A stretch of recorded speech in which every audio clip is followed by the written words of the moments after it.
جو حالات ہیں اور جس رخ پر اس وقت پوری دنیا اور نوع انسانی جا رہی ہے، ظاہر ہے یہ رستہ وہ رستہ نہیں ہے جس کی طرف رہنمائی انبیاء علیہم السلام کے ذریعے سے اللہ تبارک و تعالیٰ نے فرمائی ہے، بلکہ اس سے ہٹ کر وہ رستہ ہے کہ جو اللہ کے مقابلے میں جو طاقت جو قوت اکڑ گئی تھی، شیطان، لعین، مردود، ابلیس، اس کا متعین کردہ رستہ ہے کہ جس پر نوع انسانی چل پڑی ہے۔ اس کے کئی مظاہر ہیں۔ اس کا ایک مظہر وہ سیکولرزم ہے کہ جس کے تحت نوع انسانی نے بالاتفاق، بالاجماع یہ فیصلہ کیا ہے کہ ہمارے اجتماعی معاملات میں اللہ تبارک و تعالیٰ کا کوئی دخل نہیں ہوگا، ہم اپنے اجتماعی معاملات طے کرنے میں مکمل طور پر آزاد ہوں گے، اور اس میں ہم کسی مذہب کی مداخلت کو گوارا نہیں کریں گے، برداشت نہیں کریں گے۔ اسی کا ایک مظہر یہ ہے کہ ہماری معیشت خاص طور پر اس میں بھی ہم اللہ کے احکامات سے یکسر انحراف کرتے ہوئے سودی لین دین کو جاری رکھیں گے، اور سرمایہ داری کو یعنی ارتکاز دولت کو اس میں ایک بنیادی قدر کی حیثیت حاصل ہوگی، اور افراط و تفریط کا ایک ایسا نظام قائم کر دیں گے کہ جس کے تحت چند لوگ تو عیاشیاں کریں لیکن نوع انسانی کی ایک عظیم اکثریت بنیادی انسانی ضروریات سے بھی محروم رہے۔ اسی کا ایک مظہر یہ ہے کہ سماجی سطح پر لوگوں کے درمیان مختلف تقسیمیں وجود میں لا کر، کہیں تک طبقاتی تقسیم ہے، کہیں لسانی تقسیم ہے، لوگوں کو اپنے مسائل میں الجھا کر غافل رکھا جائے اس بڑی جو کرپشن ہو رہی ہے عالمی سطح پر نوع انسانی کے خلاف، تاکہ لوگوں کا دھیان اس طرف نہ جائے۔ اور اس میں خاص طور پر موجودہ دور میں آ کر عورت اور مرد کے مسئلے کو اجاگر کیا گیا ہے۔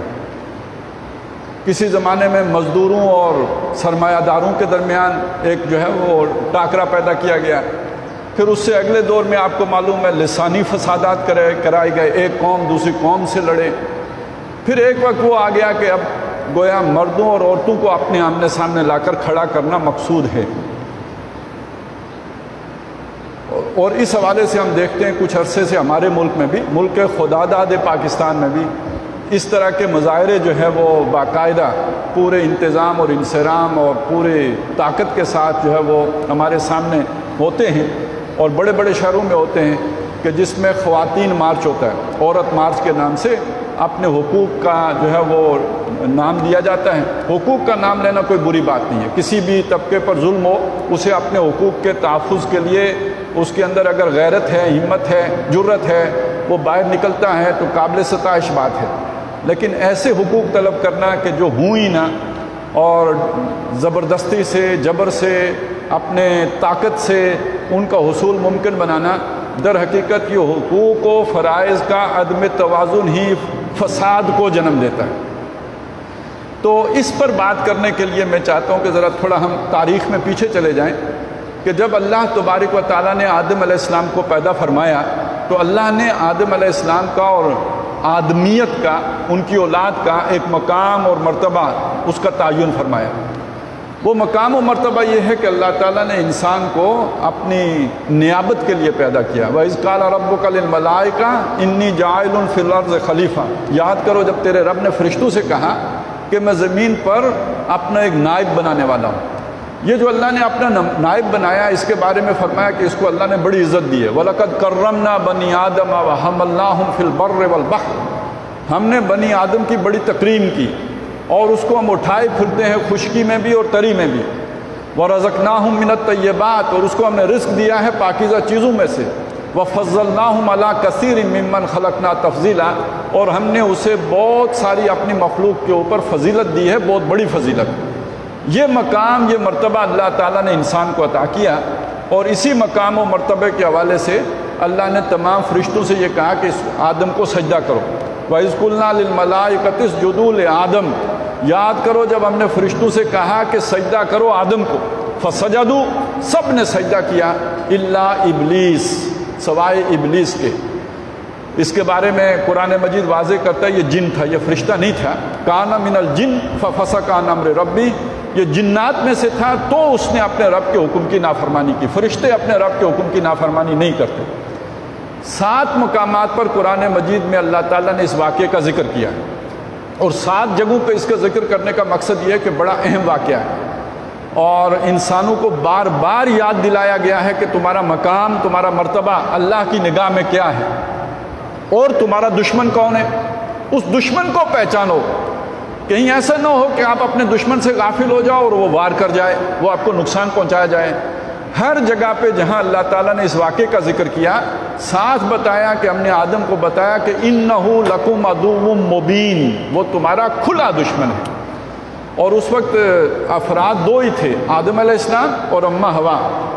ان کو جب مخاطب کیا تو یہ نہیں کہا اِنَّ لَكُمَا، بعض جگہوں پہ یہ بات کہی ہے اِنَّ لَكُمَا، وہ تم دونوں کا دشمن ہے، لیکن یہ کہ اکثر و بیشتر اِنَّهُ لَكُمْ، وہ جو ہے تم دونوں کا ہی نہیں، تمہاری اولاد کا بھی، نو انسانی کا دشمن ہے۔ اے انسانوں، تم سب کا دشمن ہے وہ شیطان۔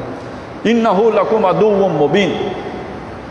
اس نے سجدہ نہیں کیا۔ سجدہ نہ کرنے کا مطلب کیا ہے کہ اس نے آدم کی وہ حیثیت قبول کرنے سے انکار کر دیا، اور اس موقع پہ اس نے یہ اعلان کر دیا کہ اے اللہ، اس کو تو نے میرے اوپر بھی فضیلت دی ہے، میرے مقابلے میں تو نے اس کو بلند درجہ دے دیا ہے، میں یہ ثابت کروں گا کہ یہ اس درجے کے قابل نہیں تھا، یہ اس کو میں حیوانوں کی سطح پر لے کے آؤں گا، اور پھر ثابت ہو جائے گا کہ میں ٹھیک تھا، یہ انسان اس قابل نہیں تھا اللہ کہ جس پر تو نے اس کو، جس منصب پر اس کو فائز کر دیا۔ تو اللہ تعالیٰ 7 مقامات پر یہ بات ہمیں باور کراتے ہیں کہ اپنی اس حیثیت کو، اپنے اس مرتبے کو، اپنے اس مقام کو یاد رکھو، اور اپنے اس دشمن کو پہچان کر رکھو کہ کہیں یہ تم پر وار نہ کر جائے۔ اچھا، اب اس دشمن کے وار کو سمجھیں۔ وار تو اس کے کئی ہیں اور ہر سطح پر ہیں، اور وہ سیاسی سطح پر بھی ہیں، یہ کبھی نمرود کو لے آتا ہے، کبھی فرعون کو لے آتا ہے، کبھی حاکمیت عوام کا دور لے آتا ہے۔ کیا ہو؟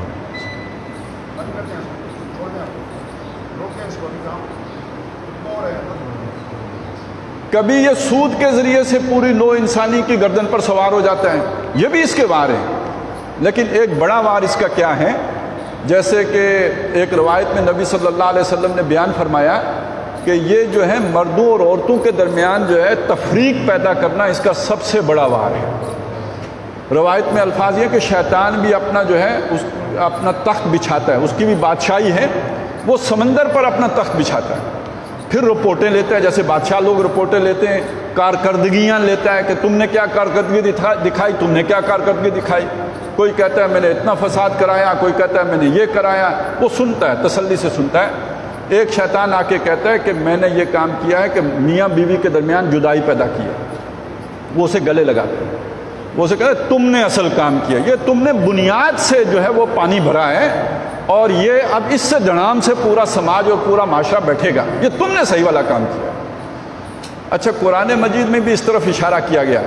آپ کو معلوم ہے انسانوں میں سے شیطان کے سب سے بڑے جو مرید ہیں اور چیلے ہیں وہ یہودی ہیں۔ ان یہودیوں کے بارے میں قرآن مجید کہتا ہے کہ انہوں نے اپنی کتاب کو تو پیٹھ کے پیچھے پھینک دیا، لیکن جس شے کو تھام لیا وہ کیا تھا؟ اتباع کس شے کی تھی؟ وَاتَّبَعُوا مَا تَتْلُو الشَّيَاطِينُ عَلَىٰ مُلْكِ سُلَيْمَانَ، وہ پیروی کرنے لگے، پیچھے پڑ گئے اس شے کے جو شیطان جس کی تلاوت کرتے تھے ملک سلیمان میں، سلیمان علیہ السلام کی بادشاہی میں۔ اب یہ جو شے تھی یہ کیا تھی؟ آگے جا کے بتایا یہ جادو تھا، اور یہ جادو سیکھ کر وہ میاں بیوی کے درمیان جدائی پیدا کرتے تھے۔ وہ جو 2 فرشتے بھی انہیں سکھانے کے لیے، آزمائش کے لیے اللہ نے بھیج دیے تھے، تو وَمَا يُعَلِّمَانِ مِنْ أَحَدٍ، وہ 2 فرشتے کسی کو بھی وہ علم نہیں سکھاتے تھے، حَتَّى يَقُولَا إِنَّمَا نَحْنُ فِتْنَةٌ، جب تک وہ اسے یہ بتا نہ دیں کہ ہم آزمائش ہیں، امتحان کے لیے اترے ہیں، تمہاری جانچ کے لیے اترے ہیں، تمہارے فتنے کے لیے اترے ہیں۔ فَلَا تَكْفُرْ، تو یہ کام کر کے کفر مت کرو، لیکن یہ سمجھنے کے باوجود بھی فَيَتَعَلَّمُونَ مِنْهُمَا مَا يُفَرِّقُونَ بِهِ بَيْنَ الْمَرْءِ وَزَوْجِهِ، وہ ان فرشتوں سے سیکھتے تھے وہ علم کے جس کے ذریعے سے وہ میاں بیوی کے درمیان جدائی پیدا کرتے تھے۔ تو جو بات حدیث میں آئی ہے وہ بات قرآن بھی بتا رہا ہے کہ یہودیوں کی بھی یہی فطرت بن گئی تھی کہ وہ میاں بیوی کے درمیان جدائی پیدا کرتے تھے۔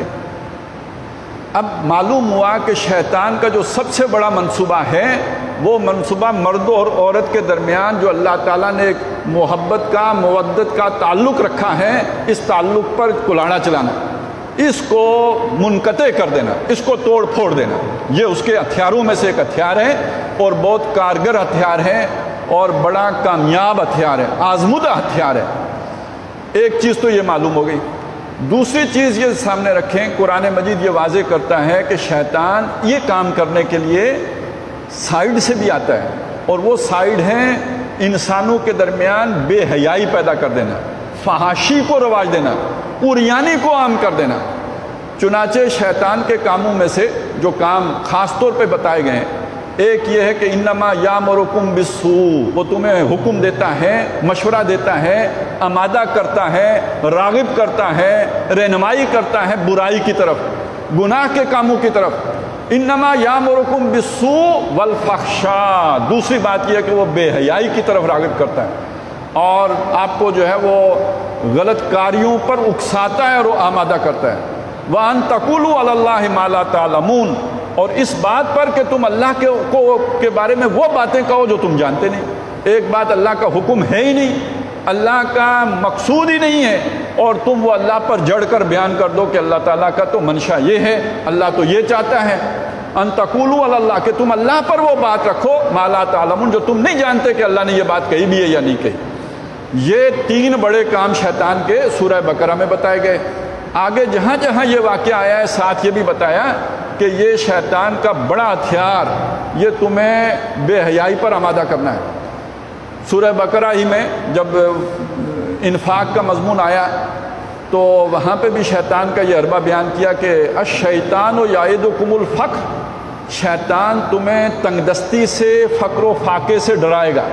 اللہ کی راہ میں مت خرچ کرو، گھر میں محفوظ رکھو، کل کام آئے گا، مجبوری میں کام آئے گا، بچا کے رکھو، کل کیا کھاؤ گے اگر آج خرچ کر دیا۔ ایک یہ کام کرے گا، اور دوسرا کام کیا کرے گا؟ وَيَأْمُرُكُم بِالْفَحْشَاءِ، تمہیں بے حیائی کا حکم کرے گا۔ تو بہت سی جگہ میں صرف وقت کی تنگی کی وجہ سے یہ دو مثالیں آپ کے سامنے رکھ دیں۔ معلوم ہوا کہ شیطان یہ چاہتا ہے کہ انسانوں کے اندر بے حیائی پھیلے۔ اب میں آتا ہوں کہ جیسے وہاں میں نے بتایا تھا کہ شیطان کے چیلے وہی کام کرتے ہیں جو شیطان چاہتا ہے، یہودیوں کی مثال قرآن مجید سے آپ کے سامنے رکھی۔ اللہ تعالیٰ انسانوں میں سے جو یہودیوں کے اور شیطانوں کے چیلے ہیں ان کے بارے میں بیان کرتا ہے کہ وہ لوگ کہ جو ہیں بے شک مسلمان بنے ہوئے ہوں، لیکن وہ یہ چاہتے ہیں کہ اہل ایمان کے اندر بے حیائی پھیلے۔ سورہ نور میں اللہ تبارک و تعالیٰ نے ان لوگوں کا ذکر کیا ہے کہ جو بظاہر بڑے نیک بنے پھرتے ہوں گے، لیکن حقیقت میں وہ یہ چاہتے ہیں کہ اہل ایمان کے اندر بے حیائی رواج پا جائے، عام ہو جائے، ایسے رائج ہو جائے کہ انہیں وہ برائی نہ لگے، وہ اسے معروف سمجھنے لگیں۔ اس طرح وہ چاہتے ہیں کہ بے حیائی میں یہ دھنس جائیں، یہ کھپ جائیں، بے حیائی ان کے اندر اتر جائے۔ یہ بھی شیطان کی چالوں میں سے ایک چال ہے۔ لیکن یہ سب کر کے شیطان حاصل کیا کرنا چاہتا ہے؟ ایک بات یہ حاصل کرنا چاہتا ہے کہ اللہ کے سامنے ثابت کرے کہ یہ حیوانوں کی طرح ہے، یہ کسی ڈسپلن کا قائل نہیں ہو سکتا۔ اگر یہ کوئی بلند و بالا منزل کے قابل ہوتا ہے تو یہ اپنے اوپر قابو رکھتا، یہ اپنی حیوانی خواہشات کو روک کر رکھتا ہے، جیسے ایک مضبوط شاہ سوار جو ہے گھوڑے کی لگامیں تھام کر رکھتا ہے، یہ اپنے نفس کی لگامیں روک کر رکھتا ہے۔ معلوم ہوتا ہے ایک عظیمت والا شخص ہے، ہمت والا آدمی ہے، اس کے اندر جو ہے اپنے آپ کو روکنے کی ارادہ موجود ہے، قوت ارادی والا آدمی ہے، ول پاور رکھتا ہے، تب تو یہ کوئی صاحب عظمت آدمی ہوتا ہے۔ یہ اتنا کمزور ہے جیسے اناڑی گھوڑے سے گر پڑتا ہے، ایسے یہ اپنی نفسانی خواہشات کے آگے زیر ہو جاتا ہے، لیٹ جاتا ہے، یہ نکمہ ثابت ہوتا ہے۔ تو اس میں اور حیوان میں فرق تو کوئی نہیں۔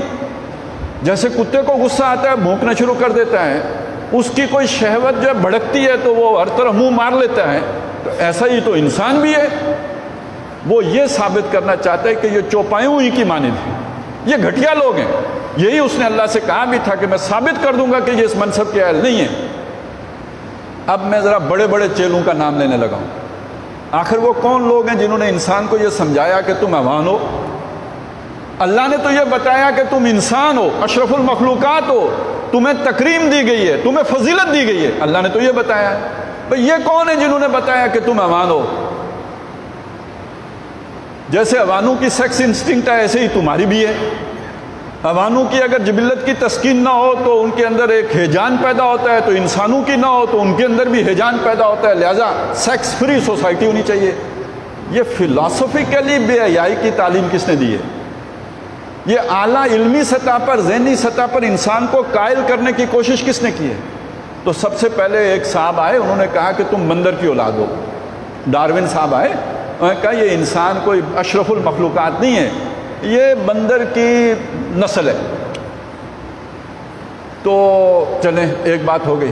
تو اب دوسرے صاحب آئے، انہوں نے کہا کہ بھائی جیسے باقیوں کی جبلتیں ہیں ایسے ہی اس کی بھی جبلتیں ہیں، اور جیسے وہ کھانا مانگتے ہیں تو یہ نہیں دیکھتے کہ کیا کھا رہے ہیں، جو ملتا ہے کھا لیتے ہیں. تو اس پر بھی کوئی قدغن نہیں ہونی چاہیے کہ یہ خنزیر حرام ہے تو شراب حرام ہے تو فلانا حرام ہے تو فلانا.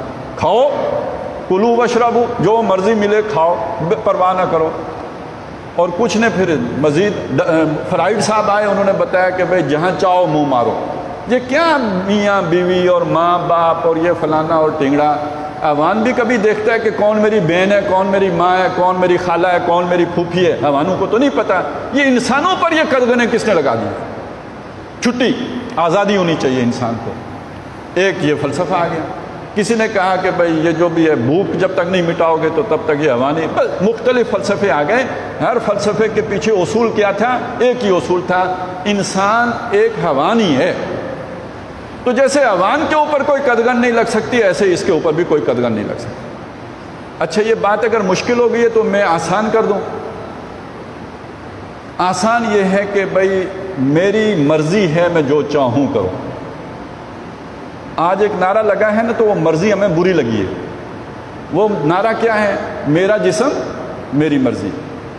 مجھے بھی برا لگا ہے، میں مانتا ہوں آپ کو بھی برا لگا ہوگا. لیکن ذرا سوچنے کی بات ہے. یہ ہم سب کے سامنے ایک سوال آ گیا ہے. اللہ نے سوال کسی ذریعے سے ہمارے سامنے کھڑا کر دیا ہے. جب میں گھر میں ہوتا ہوں، جو میرے موتی ہیں ان کے ساتھ، جو میرے سامنے بات نہیں کر سکتے، دبے ہوئے میرے آگے، میری بیوی ہے، میرے بچے ہیں، گھر کے سربراہ کے طور پر میں وہاں ہوتا ہوں. وہاں اگر میں اپنی مرضی چلاتا ہوں اللہ کی مرضی کو پیچھے چھوڑ کر، تو میں کیا کہہ رہا ہوتا ہوں؟ کہوں نہ بھی تو کر کہہ رہا ہوں میرا گھر میری مرضی. یہ میں نے نیچے مثال دے دی. ذرا اوپر چلے جائیں. ایک بڑے ڈکٹیٹر صاحب آ کے کسی ملک کے اوپر مسلط ہو گئے. انہوں نے کہا یہ آئین کیا ہوتا ہے، قانون کیا ہوتا ہے، روایات کیا ہوتی ہیں، میرا ملک میری مرضی. یہ کبھی جو بات نمرود نے کہی تھی نا، انا اخی و امید، جب فرعون نے کہی تھی انا ربکم الاعلی، تو یہ آج کا بھی ایک جو جدید ڈکٹیٹر آ کے اوپر بیٹھتا ہے وہ کیا کہتا ہے؟ میرا ملک میری مرضی، اتھارٹی میں ہوں، اتھارٹی میں ہوں. تو اب یہاں سے ایک بات چلی ہے، جس کے پاس جو اختیار ہوتا ہے وہاں وہ کہتا ہے میری مرضی. اسے اللہ کی مرضی یاد نہیں آتی. بطور خامد مجھے یاد نہیں آتی کہ بیوی کے بارے میں اللہ کی مرضی کیا ہے. بطور سربراہ خاندان مجھے یاد نہیں آتا کہ میرے اللہ کی مرضی کیا ہے. جب میں کہیں تحصیلدار لگتا ہوں تو مجھے یاد نہیں آتا کہ اللہ کی مرضی کیا ہے. تو ہم سب حیوان ہوئے ہیں، سب اپنی اپنی مرضیاں چلا رہے ہیں. بہت تھوڑے ہیں وہ کہ جو اللہ کی مرضی کا خیال رکھتے ہوں. میں سمجھتا ہوں کہ یہ اللہ نے ہمارے سامنے ایک تذکیر کا سامان کر دیا ہے. آپ سوچیں جب مرضی چلتی ہے تو فساد پیدا ہوتا ہے. اب میں آتا ہوں اس واقعے کے اوپر. میرا جسم میری مرضی، اس کا اگر ہم یہ مانی لیں کہ میں چاہوں تو جسم کو موٹا کروں، چاہوں تو پتلا رکھوں، تو یہ تو میری مرضی نہیں ہے. یہ وہ خواتین بھی جانتی ہیں کہ یہ ان کی مرضی ہوتی تو ان میں سے کوئی بھی 55-60 کلو سے اوپر نہ ہوتی. وہ بڑی بڑی بلائیں ہیں. اس کا مطلب ہے یہ جو گوشت فالتو ان پر چڑھ گیا یا چربی چڑھ گئی، یہ ان کی مرضی سے نہیں چڑھی، یہ کسی اور کی مرضی سے چڑھی ہے. اگر میرے جسم پر میری مرضی ہوتی تو میں غیر فانی ہوتا، میں مرنا نہ چاہتا. ترجعونہا ان کنتم صادقین، قرآن کہتا ہے نا، اگر تم بے بس نہیں ہو اور اگر تم کسی کے قابو میں نہیں ہو تو یہ جو تمہارا عزیز مر رہا ہے اسے نہ مرنے دو، نا واپس لے آؤ نا اس کو. وہاں سب کو معلوم ہو جاتا ہے میری مرضی نہیں ہے، کسی اور کی مرضی ہے. تو ظاہر ہے کوئی معقول آدمی یہ بات نہیں کہہ سکتا میرا جسم میری مرضی. ہمارے جسم پر ہماری مرضی نہیں. اچھا کون پسند کرے گا کہ اس کے جسم پر چہرے پر جھریاں پڑ جائیں؟ کون پسند کرے گا کہ اس کی جلد سے بڑھاپے کے آثار ظاہر ہونا شروع ہو جائیں؟ جبکہ ہوتے ہیں۔ تو اس کا مطلب میری مرضی نہیں ہے، میری مرضی میرے دل پر بھی نہیں ہے، وہ خود دھڑکتا ہے، جب چاہے دھڑکنا بند کر دے، میں جتنا چاہوں وہ پھر نہیں دھڑکے گا۔ میری مرضی میرے بالوں کے بڑھنے پر نہیں ہے، میری مرضی میرے ناخنوں کے بڑھنے پر نہیں ہے۔ تو کسی نہ مرد نہ عورت کسی کی بھی اپنے جسم کے اوپر اس طرح کی کوئی مرضی نہیں ہے۔ تو یہ پھر کیا نعرہ ہے جو لگایا جا رہا ہے کہ میں اپنے جسم کے استعمال میں آزاد ہونا چاہتا ہوں؟ اس کے اوپر کوئی پابندی گوارا کرنے کے لیے تیار نہیں ہوں۔ یہ ہے، اگر آپ اس کا چھلکا اتار کے دیکھیں تو یہ نکلے گا نٹ شل۔ تو میں نے جو تمید باندھی تھی اس میں نے بتایا تھا نا کہ ایک فلسفہ ہے کہ عوام کے اوپر کوئی قدغن نہیں لگائی جا سکتی، وہ آزاد ہے جو مرضی کرے۔ تو اسی طریقے سے اب انسان بھی وہی آزادی مانگتا ہے کہ میں جو چاہوں کروں۔ یہ صرف اسلام سے آزادی کی بات نہیں ہے، یہ انسانیت کی جو بھی روایات ہیں ان سب سے آزادی کی بات ہے۔ یہ جو آزادی ہے نا، یہ آزادی ہندو بھی دینے کے لیے تیار نہیں ہے۔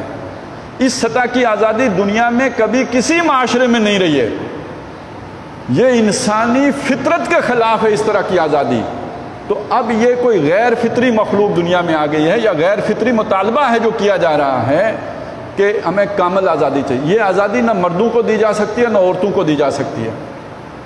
لیکن اس آزادی کی ڈیمانڈ کس نے کی ہے؟ اصل میں یہ مسالہ کس نے لگایا ہے وہ میں نے آپ کو بتایا۔ وہ کون ہے کہ جو بے حیائی کا حکم کرنے والا ہے دن اول سے، جو انسانوں کا دشمن ہے پہلے روز سے، وہ شیطان مردود ہے۔ اور یہ سارا اس کا دیا ہوا جو فلسفہ ہے، سوچ ہے، فکر ہے، جو اب یوں سمجھیے کہ ننگا ناچ رہا ہے، پوریاں ہو بالکل کھل کے سامنے آ گیا ہے۔ اب اسے کوئی شرم و حیا کا بھی پاس نہیں رہا ہے، کھل کے اپنی بات ہے جو زبانوں پہ آ گئی ہے۔ اس لیے کہ اس وقت دنیا کا جو بھی ایک چلن ہے وہ یہ ہو چکا ہے، جن کو تہذیب یافتہ سمجھا جاتا ہے وہ یہی کچھ کرتے ہیں۔ اب یہ کیسی تہذیب ہے؟ یہ تو وقت کا صفحہ پلٹے گا تو معلوم ہوگا کہ یہ تو بڑی تاریکی تھی جس کو لوگوں نے روشن خیالی سمجھا تھا۔ یہ روشنی نہیں ہے، یہ بڑا اندھیرا تھا جس سے نو انسانی گزر کر کسی روشنی میں اگر پہنچ گئی تو تب اسے محسوس ہوگا۔ تو بہرحال جو بات ہے وہ سمجھنے کی یہ کہ اس کی اصلیت تو یہ ہے، لیکن جن لوگوں کو سامنے لایا جاتا ہے وہ بھی اتنی باریکی سے نہیں جانتے ہوتے۔ ان کے ساتھ اگر آپ کوئی تھوڑا سا انہیں قریت کے دیکھیں تو جو چیز نکلے گی وہ یہ ہے کہ کوئی نہ کوئی زیادتی ہوئی ہوگی، کوئی حق ہے جو مارا گیا ہوگا، کہیں ناانصافی کی گئی ہوگی، اس ناانصافی کے ایک رد عمل کا شکار ہیں اور شیطانوں نے ان کو اپنے جال میں پھنسا لیا۔ اس کو میں ایک مثال سے آپ کے سامنے رکھوں، بات بڑی سمجھ میں آ جائے گی کہ انسان ہے، اس کے اندر اگر غیرت ہو تو جب اس کا حق چھینا جاتا ہے تو وہ رد عمل ظاہر کرتا ہے، وہ ضرور کوشش کرتا ہے کہ اپنا حق حاصل کرے۔ وقت تنگ ہونے کے باوجود یہ واقعہ میں چاہتا ہوں آپ کو سنا دوں تاکہ اندازہ ہو جائے کہ نبی صلی اللہ علیہ وسلم ایک رات اپنے بستر پہ نہیں تھے، باری تھی حضرت عائشہ رضی اللہ تعالیٰ عنہ کی۔ آپ نبی صلی اللہ علیہ وسلم کو اٹھ کے تلاش کرنے میں لگ گئیں اور آپ صلی اللہ علیہ وسلم حضور صلی اللہ علیہ وسلم قبرستان سے مل گئے آپ کو۔ اچھا، اب یہ بظاہر تو چھوٹا سا واقعہ ہے، لیکن نبی صلی اللہ علیہ وسلم کو کوئی بات سمجھ میں آئی کہ میری تلاش کیوں کی گئی تھی، تو انہوں نے حضرت عائشہ رضی اللہ تعالیٰ عنہ سے پوچھا کہ مجھے بستر پر نہ پا کر آپ کو غیرت آئی؟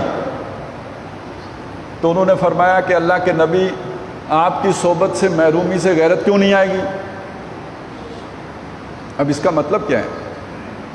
اس کا مطلب یہ ہے کہ در حقیقت وہ یہ سمجھی تھیں کہ نبی صلی اللہ علیہ وسلم میری باری چھوڑ کر کسی اور کے پاس چلے گئے، بیویاں ہیں نا، تو کسی دوسری بیوی کے پاس چلی گئی ہیں۔ اس سے انہیں اپنے حق کے چھن جانے کا دکھ ہوا، افسوس ہوا۔ غیرت کا مطلب یہ ہوا نا۔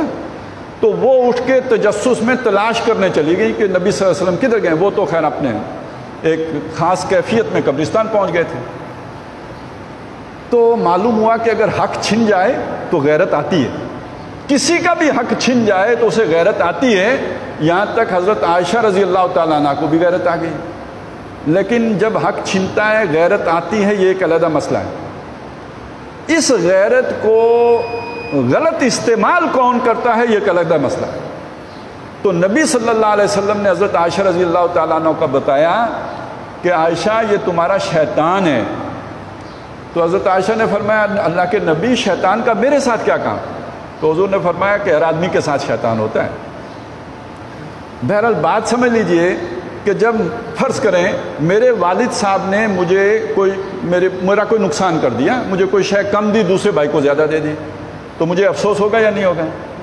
اب یہاں میرے سامنے دو طریقے ہیں کہ میں ایک طریقہ تو یہ ہے کہ میں صبر کروں اور معاملہ اللہ کے سپرد کر دوں، یا یہ ہے کہ والد صاحب کے لیے دعا کروں کہ اللہ تعالیٰ ان کی اس لغزش کو معاف کر دے، اور ایک طریقہ اور ہے جو بالعموم ہم اختیار کرتے ہیں کہ احتجاج ریکارڈ کراؤں، ناراضگی کا اظہار کروں۔ یہ بھی گوارا ہے، یہ بھی گوارا ہے، لیکن اس سے بھی زیادہ کیا ہوتا ہے میں ریئیکٹ کرتا ہوں، میں رد عمل کا شکار ہو جاتا ہوں، میں والد صاحب کے سامنے گلہ بھی نہیں کرتا بلکہ اس سے بڑا کچھ کر کے ان کو دکھاتا، اپنی ناراضگی کا اظہار کرتا ہوں۔ انہوں نے میرا تھوڑا نقصان کیا ہوتا ہے، میں اس سے بڑا نقصان کر کے والد صاحب کو بتاتا ہوں کہ آپ نے میرا نقصان کیا ہے تو یہ لیں۔ یہ ہوتا ہے یا نہیں ہوتا ہے؟ میں نے والد صاحب کی مثال رکھ کے دیے، ہم بھائیوں میں بھی ایسا ہو جاتا ہے، کلاس روم میں بھی ایسا ہو جاتا ہے، جہاں پہ ہم نوکری کر رہے ہوتے ہیں وہاں باس کے ساتھ ایسا ہو سکتا ہے، کولیگز کے ساتھ ایسا ہو سکتا ہے۔ یہ وہ شے ہے جو شیطان چاہتا ہے کہ اس کے عمل کے رد عمل میں آپ دگنا کر کے اسے دکھاؤ۔ یہاں سے انسان در حقیقت پھر شیطان کا شکار ہو جاتا ہے، شیطان ساتھ لگا ہوا ہے۔ جب آپ کا حق چھن گیا اب شیطان آپ کو چابی بھر کے رد عمل کا شکار کر کے اس سے دگنی زیادتی کرنے پر آمادہ کر لیتا ہے، اور یہاں سے فساد کا آغاز ہو جاتا ہے۔ گھر ہو تو گھر میں فساد، کارخانہ ہو تو کارخانے میں فساد، کمپنی ہو تو کمپنی میں فساد، معاشرہ ہو تو معاشرے میں فساد۔ اب یہ بات مانیے کہ عورتوں کے حقوق کے ضمن میں مردوں سے ناانصافیاں ہوئی ہیں، وہ شرعی حقوق بھی ہم نے انہیں نہیں دیے ہیں جو اللہ تعالیٰ ان کو دیتا ہے، کیونکہ گھر میں میری مرضی ہے نا، مرد بھی تو اللہ کی مرضی پر نہیں چلتا۔ جب ان کو وہ حقوق نہیں ملتے تو وہ شیاطین آ کر پھر ان کو ورگلاتے ہیں، اکساتے ہیں، انہیں آمادہ کرتے ہیں کہ وہ پھر مردوں کے خلاف علم بغاوت لے کے کھڑی ہو جائیں، اور یہ شیطانی ایجنڈا ہے تاکہ زمین میں فساد پھیل جائے، لوگ ایک دوسرے کے دشمن بن جائیں، یہاں تک کہ مرد اور عورت ایک دوسرے کے دشمن بن جائیں۔ اب سوچئے اگر انسانوں کے درمیان اور خاص طور پر مردوں اور عورتوں کے درمیان اس طرح کی چپکلش شروع ہو جائے تو سماج کا جنازہ نکل جائے گا یا نہیں نکل جائے گا؟ نو انسانی آگے کیسے بڑھے گی؟ آدم علیہ السلام اور اماں حوا میں اللہ تعالیٰ نے ایک مودت رکھی، پیار رکھا، الفت رکھی، محبت رکھی۔ آج ان کی اولاد 7 ارب ہے۔ آج عورتیں علیحدہ ہو کے بیٹھ جائیں میری مرضی، مرد علیحدہ ہو کے بیٹھ جائیں میری مرضی، آگے کیا چلے گا؟ 90 سال کے بعد تو دنیا خالی ہو جائے گی، سارے بڈھے مر گئے، پیچھے کچھ بھی نہیں۔ تو یہ تو جڑ کٹنے والی بات ہے، اور یہ جڑ کون کاٹنا چاہتا ہے؟ ایجنڈا کس کا ہے؟ یہ وہ ایجنڈا ہے جو شیطانی ایجنڈا ہے۔ تو اس بات کو ایک تذکیر کے درجے میں لینا چاہیے، ہمیں بھی سمجھنا چاہیے جو ہم سے غلطیاں ہوئی ہیں کہ ہم اپنی مرضی نہ چلائیں، اللہ کی مرضی چلائیں۔ اور دوسری بات یہ کہ جو بھی معقول سمجھدار جو ابھی شکار نہیں ہوئی ہیں شیطان کی جو خواتین ہیں، وہ بھی اس بات کو سمجھیں کہ یہ رد عمل در حقیقت پھر انسان کو کہاں پہ لے کے جاتا ہے؟ اپنا مطالبہ، اپنے حقوق کی جو بھی بازیافت ہے اسے جائز طریقے سے اتنا ہی جتنا حق تلف ہوا ہے اس کی طلب کرنا کوئی بری بات نہیں ہے، لیکن اس سے آگے بڑھ کر انتہا پر چلے جانا، انتہا پسندی اختیار کر لینا، یہ وہ چیز ہے جو معاشرے کو تباہ و برباد کر دینے والی ہے۔